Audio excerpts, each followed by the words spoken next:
Bonjour, bienvenue dans le podcast L'histoire des Germains, des Francs et des Mérovingiens. Je m'appelle Xavier. Je m'appelle Romain, Abonnez-vous à notre podcast sérieux mais pas trop. pour les passionnés d'histoire qui veulent tout comprendre sur l'histoire de ces peuples et de leur territoire au premier millénaire. Et retrouvez-nous sur notre site internet www.meropodcast.fr et suivez-nous aussi sur les réseaux sociaux Facebook et Instagram pour tout savoir de l'actualité de ce projet. Et soyez sympas, n'oubliez pas de nous donner des étoiles sur vos applications de podcast ou de balado favorites. Ceci est l'épisode 26, l'empereur des Francs. L'empereur Constant a donc tiré sa révérence sans coup d'éclat, abandonné misérablement par presque tout le monde et mis à mort sans aucune forme de procès, c'est le cas de le dire, à Elle, dans les Pyrénées-Orientales actuelles. D'ailleurs, on raconte en pays catalan qu'une prophétie à sa naissance avait prévu qu'il mourrait dans les bras de sa grand-mère. Et comme il est mort à Elle, dans les Pyrénées-Orientales, qui s'appelait bizarrement Castrum Elenae à la fin de l'Antiquité, en souvenir d'Héléna, la mère de son père, l'empereur Constantin Ier. Eh bien, j'ai envie de dire qu'on devrait plus souvent écouter les vieux proverbes catalans. Mais plus sérieusement, la prise de pouvoir de Magnence, avec sa clique d'officiers, montre surtout qu'indirectement, au milieu du IVe siècle, l'armée romaine s'est largement barbarisée. Et pas seulement au niveau des troupes, mais bien jusqu'au sommet de l'armée. Les Francs sont présents partout dans la Légion, et on n'a pas fini de parler d'eux.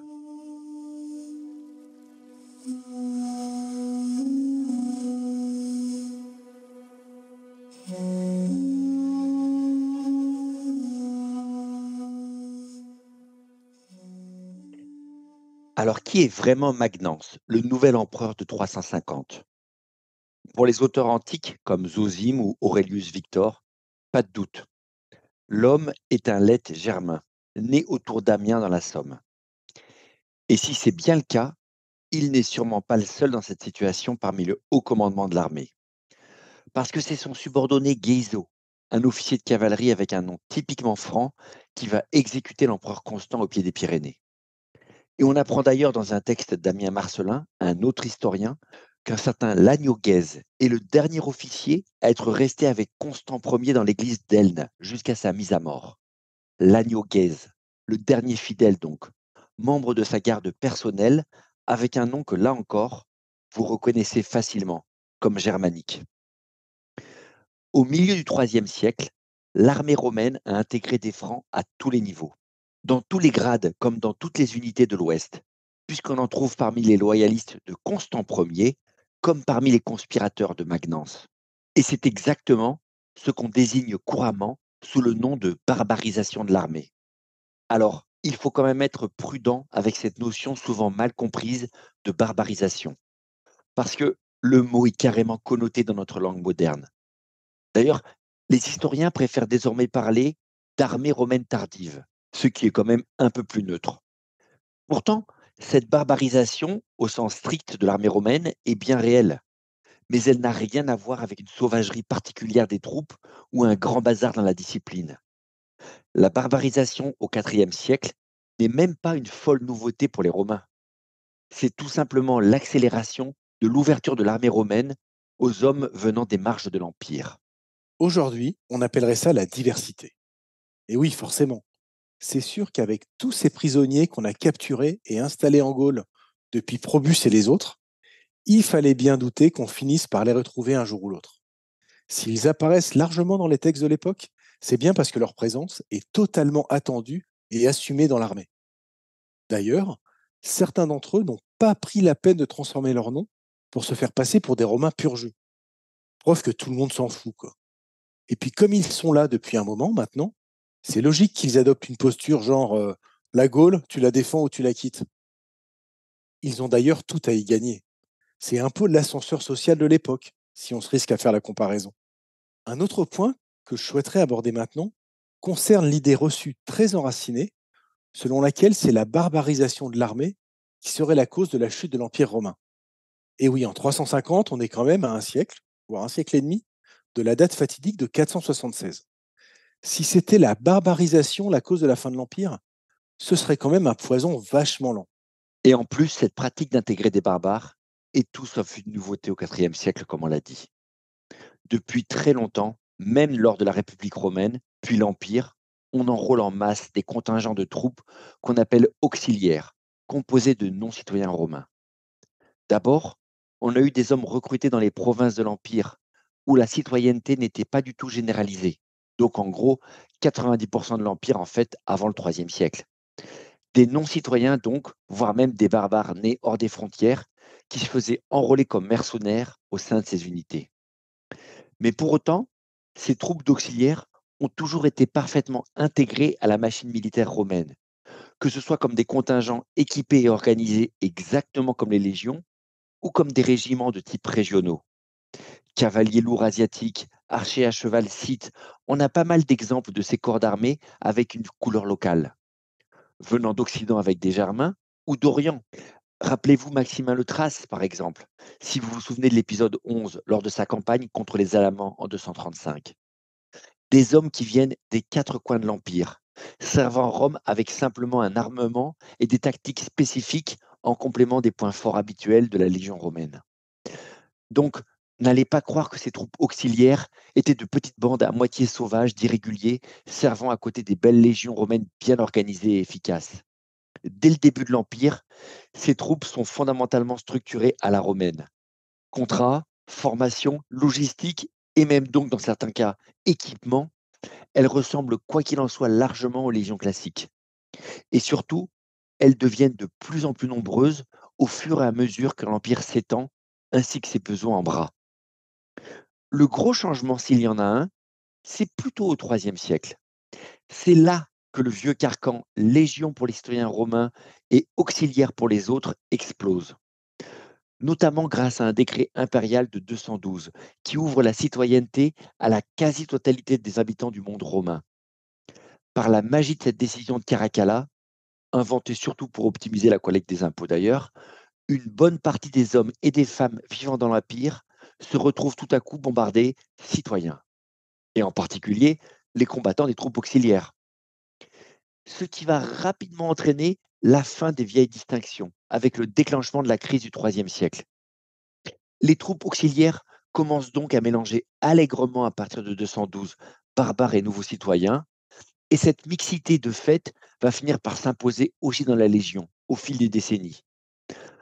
Probablement dans le fond parce que les empereurs successifs du IIIe siècle, qui tentent de survivre quelques semaines ou quelques mois sur le trône, ont fini par se focaliser par la seule priorité qui comptait vraiment: trouver des soldats le plus vite possible pour toutes les armées qu'ils contrôlaient, légions ou auxiliaires. Et sûrement pas de demander à chacun sa carte d'identité pour l'affecter dans la bonne légion ou la bonne unité. Oui.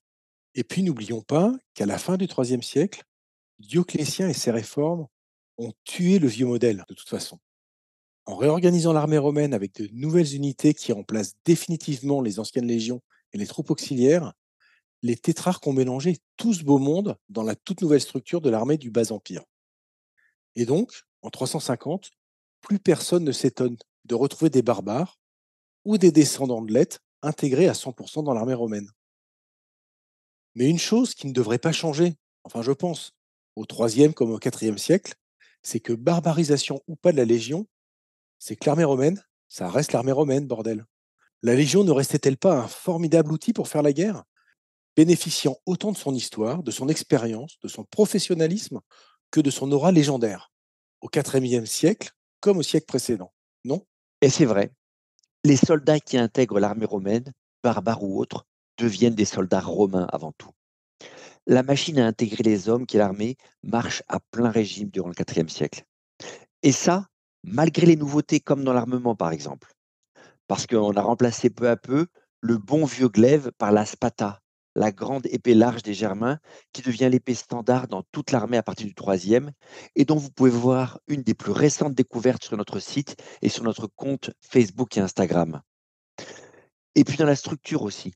Les unités sont organisées différemment, avec des légions plus petites mais plus nombreuses, Parce qu'on veut pouvoir intervenir super rapidement et un peu partout.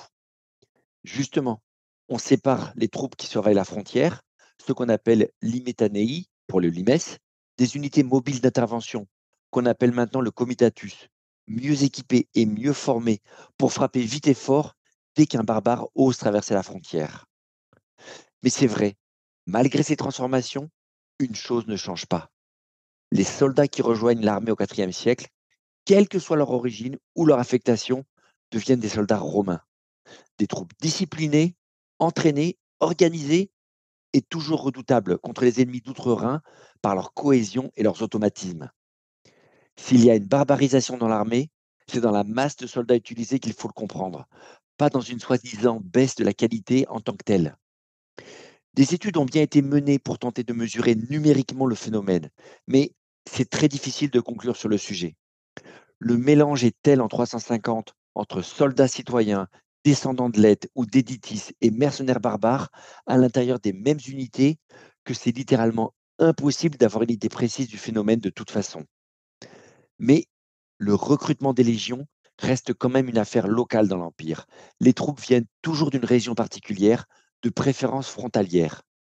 Et donc, on peut quand même faire le pari que, notamment dans le nord de la Gaule, la forte présence soit de Lètes, soit de Romains voisins des Lètes, soit carrément de barbares mercenaires des environs, finit forcément par colorer la composition de ces unités dans l'armée romaine. En clair, les troupes de Constant massées en Gaule du Nord et en Belgique, que récupère Maxence, ont forcément une grosse empreinte germanique, à défaut d'un accent ch'ti. Les troufions comme les officiers. Mais, au risque de me répéter, ça ne veut pas dire que l'armée romaine part en sucette à partir de l'intégration de ces barbares. Ou en tout cas, je n'adhère pas du tout à cette hypothèse. Et encore, c'est pour ne pas dire que c'est n'importe nawak. La Légion est encore au top sur le champ de bataille, par sa discipline, son armement ou surtout sa logistique, quel que soit le nom de famille des soldats ou de leurs parents. Et pour résumer, on peut dire que ce sont plutôt les troupes germaniques qui se sont moulées dans la machine militaire de l'Empire, bien plus que l'inverse, ce qui est somme toute assez logique. Les noms sont peut-être germaniques, comme Geiso ou Lanio-Gaise, mais on a affaire à des hommes qui appartiennent au monde romain. D'ailleurs, quelques années plus tard, on va apprendre que Lanio-Gaise va être nommé tribun.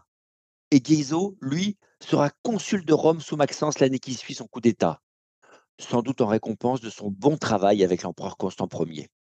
Leur nom ne laisse pas de doute sur leur origine, d'accord, mais leur rôle, lui, dit clairement quel genre d'hommes ils sont devenus.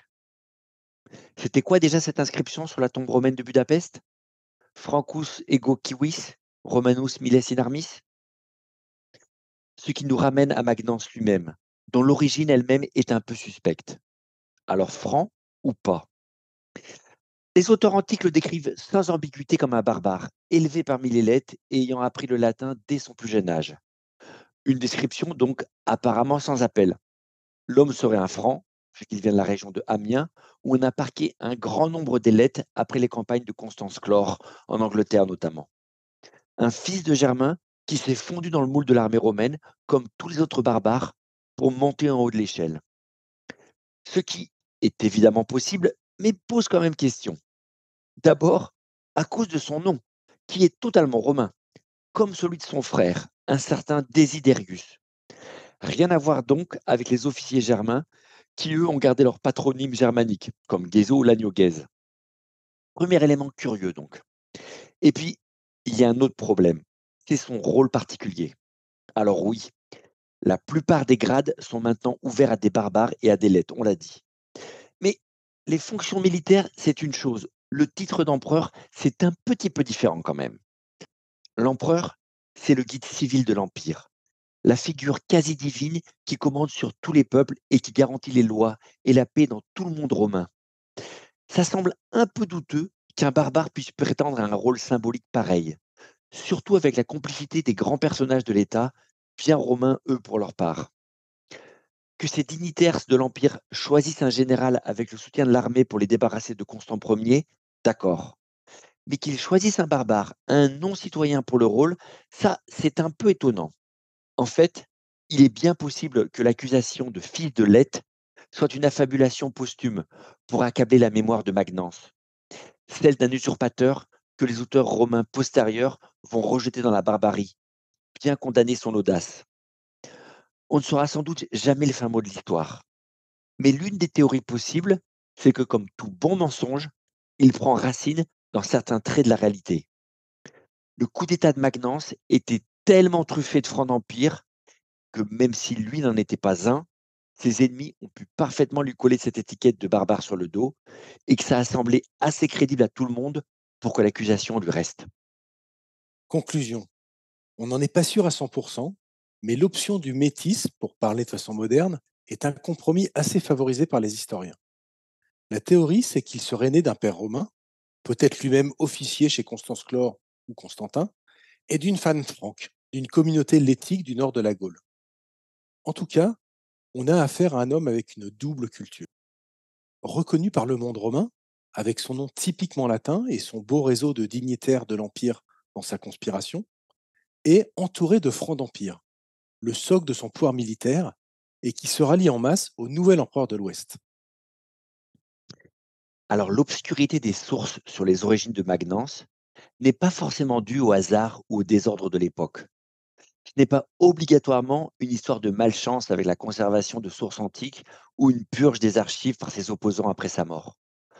Non, le plus logique, c'est que ce flou révèle que les origines familiales de Magnence sont tout sauf exceptionnelles.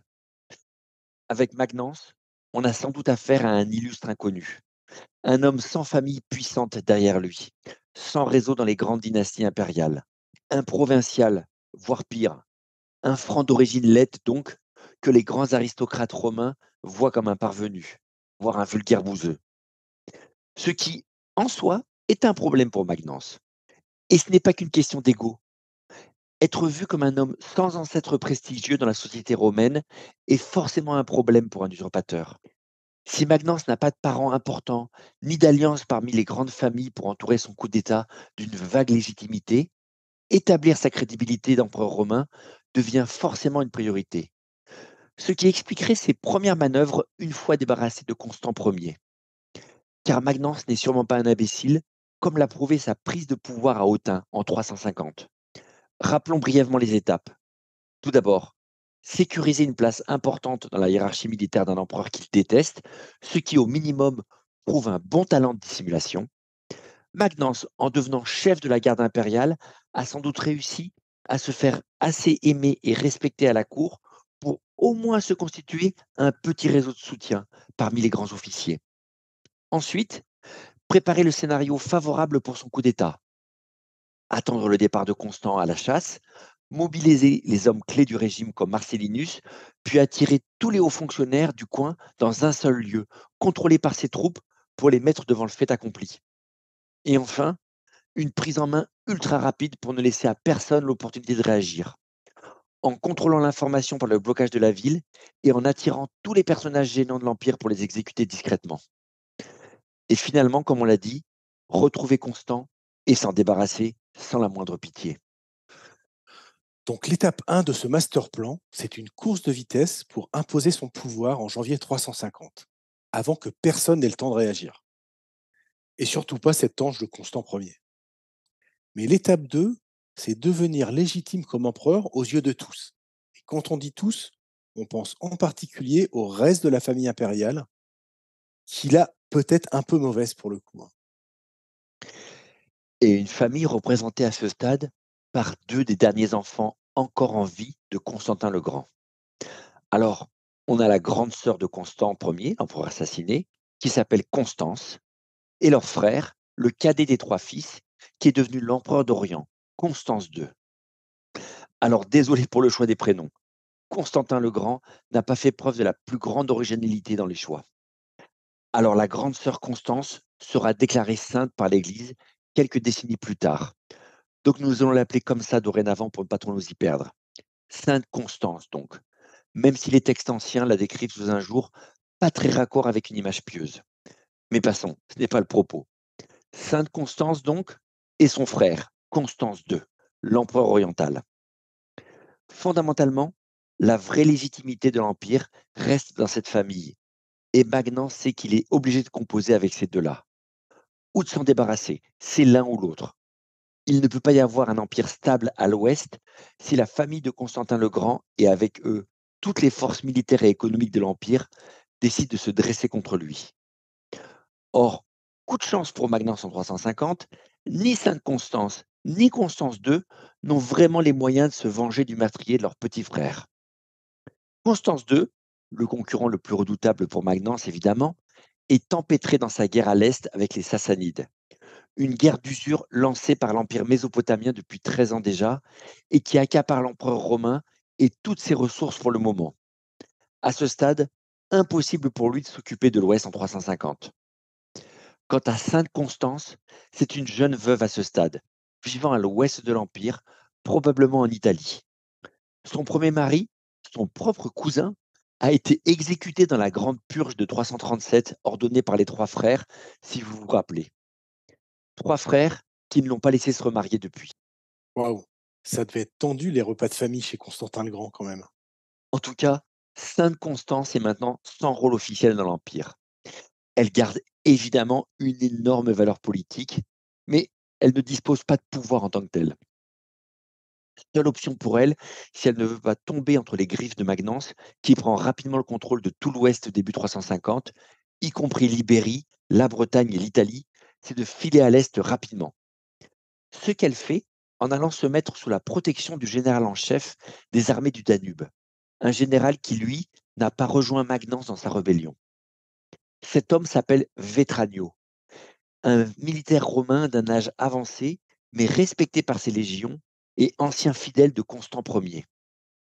Et ça, c'est un problème pour Magnence, qui réalise que si Vetranio refuse de se mêler à son coup d'État, il n'a plus du tout l'avantage numérique côté militaire pour impressionner Constance II.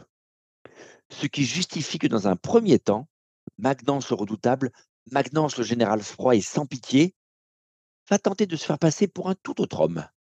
Un homme arrangeant, un homme de paix, un homme décidé à se placer sous la juste et légitime autorité de l'empereur senior, Constance II, et de ne pas déclencher le conflit ni avec lui, ni avec Vetranio ou Sainte Constance. Ouais. Après avoir tué le frérot, c'est quand même un peu difficile à croire. Magnan se met même à rêver qu'il pourrait offrir sa propre fille à Constance II en mariage. Et en retour, il pourrait épouser Sainte Constance. Un double mariage entre les Royals de l'époque pour faire un peu oublier l'enterrement de Constant Ier. Le gars, il doute de rien quand même. J'adore. Oui, mais en fait, personne ne veut des ouvertures de Magnance l'assassin, Magnance l'usurpateur, Magnance le barbare, entouré de ses fronts impériaux dans son repère de Gaule du Nord. Premier accroc, Sainte Constance ne va même pas faire semblant d'écouter ses propositions et refuse en bloc toute approche de sa part. Dès le mois de mars, alors que son frère est encore à des années-lumière sur le front Est, elle pousse Vetranio, le général des armées du Danube, à se dresser contre Magnence. Le vieux général, ancien fidèle de Constant Ier, n'a aucune espèce de sympathie pour l'usurpateur de l'Ouest de toute façon. Et il dispose d'une force de frappe considérable avec les légions du Danube. Et dès mars 350, Magnence voit ses ouvertures pour réunir tout l'empire de Constance sous son règne s'écrouler. Vetranio prend sa propre indépendance et tente de faire jeu égal avec les autres en se proclamant lui-même empereur sur les conseils de la Sainte. Bon, c'est un coup dur pour Magnence, mais pas un coup mortel. Pas abattu pour autant, il semble qu'il décide de ne pas défier le général du Danube et de quand même essayer de le ramener dans son camp. Magnence apparemment convainc Vetranio de faire un duo d'égal à égal avec lui et d'envoyer ensemble des ambassadeurs pour pétitionner Constance II. L'idée de Magnence? Que l'empereur de l'Est devienne Auguste senior, alors que eux deux soient simplement des empereurs juniors. Et au passage, Magnence tente de vendre son double plan de mariage pour sécuriser tout ça, quoi qu'en pense la Sainte pour le coup. Des propositions que Constance II va rejeter en bloc, bien sûr. Et un refus catégorique que sans doute soutient la Sainte Constance, qui n'a sûrement pas envie d'épouser Magnence. La Sainte qui va pousser apparemment le faible Vetranio à changer de stratégie. En fait, on fait comprendre au vieil homme qu'il n'a pas les moyens de ses ambitions et qu'il vaut mieux qu'il renonce à essayer de jouer son jeu personnel coincé entre l'empereur de l'Est et celui de l'Ouest. Vétragno laisse donc tomber rapidement son alliance et redevient neutre. Et Magnan se retrouve alors au point de départ, c'est-à-dire seul et avec toute la famille impériale qui veut sa peau. Bon, bien tenté, mais franchement, ça avait aucune chance de passer un plan pareil, pour se raccommoder avec la famille impériale. Comment aurait-il pu tolérer qu'on puisse tuer un membre de leur famille et s'en tirer tranquille, voire même avec le sourire de la crémière et la Sainte Constance? Était-ce seulement probable? En fait, une mauvaise nouvelle n'arrivant jamais seule, le joli plan de Magnance pour stabiliser l'Ouest se crache pour de bon à l'été 350. Car on apprend qu'un homme a réussi à unir des bandes de gladiateurs aux abords de Rome au mois de juin de cette année-là et de s'emparer de la ville en mettant en fuite le gouverneur, un homme de Magnance. Bon, ce n'est pas non plus le coup militaire du siècle si on est réaliste. À ce stade, Rome est sans doute sans défense réelle, les armées étant soit occupées à défendre les frontières ou soit les empereurs directement. Dans les deux cas, positionnées très loin de Rome. Qu'une bande de gros bras armés s'empare d'une ville symbolique, mais sans défense et sans utilité réelle, n'est pas le coup dur ultime pour Magnance. Sauf que c'est le nom du chef de cette bande qui doit faire tiquer l'empereur de l'Ouest. Leur leader est un certain Népotien, cousin de l'empereur Constance II et de Sainte Constance par leur mère, une sœur de Constantin le Grand. Il est hors de question pour Magnance de laisser un homme de cette famille se proclamer empereur dans la ville éternelle. Il envoie donc illico son homme de confiance, Marcellinus, son associé du jour de l'usurpation, avec une troupe de soldats vers Rome pour s'occuper du problème. L'armée romaine reste l'armée romaine, comme on l'a dit, barbarisée ou non. Et une troupe de gladiateurs n'a pas beaucoup de chance contre eux dans une bataille rangée. En moins d'un mois, la ville est reprise et l'armée de Népotien est écrasée. Quant à Népotien et sa mère, ils sont mis à mort par les troupes de Marcellinus durant la reconquête.